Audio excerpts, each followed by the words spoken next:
Welcome back to the SMT YouTube channel.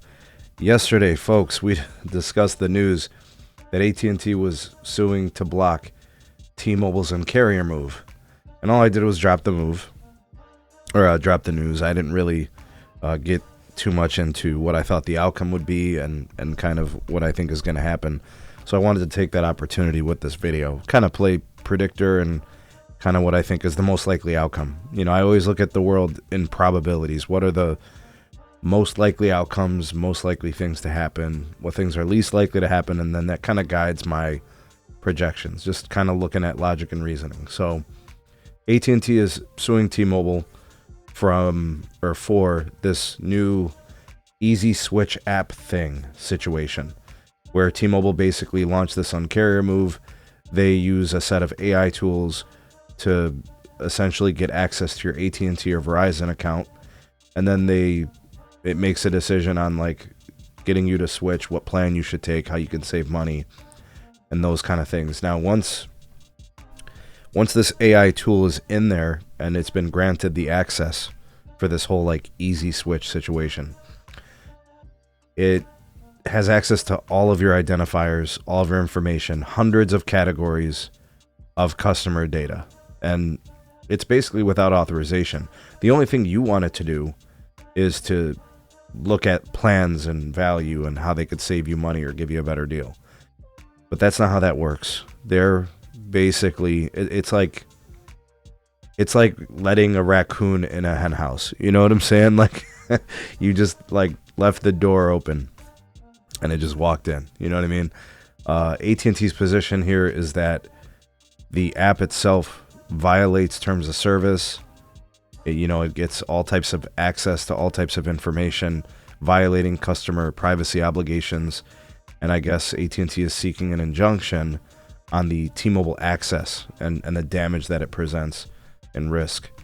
T-Mobile's position, very clearly, they're basically saying, it's unnecessary, and it's mischaracterizing what they're trying to accomplish by getting people to switch to save money. The truth of all this is really simple. T-Mobile would love nothing more than to access everything about a customer that isn't theirs. And they would also love nothing more than to switch a customer too. It's a win-win for T-Mobile. If you granted them access through this, it's just a win-win. Either they're going to successfully get you to switch, or they're going to have your information, right? So it's a win-win situation. So that's kind of like the whole concept of this. Now, how does this end? How do I think this plays out? I think, unfortunately for T-Mobile, I think they're going to be left trying to figure something else out. I think that there is a really, really strong case in what AT&T is saying. Obviously, the benefit for them is that they won't be losing a customer. But also, I mean, it is technically a huge risk, security risk and privacy risk. And they can prove this easily. So I think they're the ones that probably stand the best chance to be granted that injunction. And I think T-Mobile is going to be left trying to figure something else out. I don't know what you guys think. Let me know what you would predict to be the outcome. This thing could drag on. And in the meantime, T-Mobile might be able to, try this and continue to push for it. But the customer would have to grant access. And honestly, guys, if you grant access to this AI tool to scrape your account, you deserve whatever you get. And honestly, what it boils down to is the customers being lazy, because they're not actively shopping themselves. They're not going to the website. They're not looking at the deals.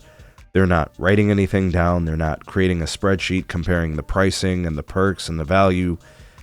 This is what this boils down to. If you notice, every time someone's online security is compromised, it's usually because of some laziness, some oversight, some lapse in judgment. It's a failure point. And it just continues to happen over and over and over and over again. People being lazy, trying to take advantage of, a convenience, and then it backfires. But yeah, the long story short, I don't want to diverge too much from the issue here. I think AT&T kind of sort of wins in this. I do. And I think their case is easy to support. And I think their position stands better than what T-Mobile does. Let me know what your thoughts and opinions are. What's the most likely outcome in your opinion and in your projection? Let me know. Like, share, and subscribe. Check out some more videos. We'll see you guys soon on the next one.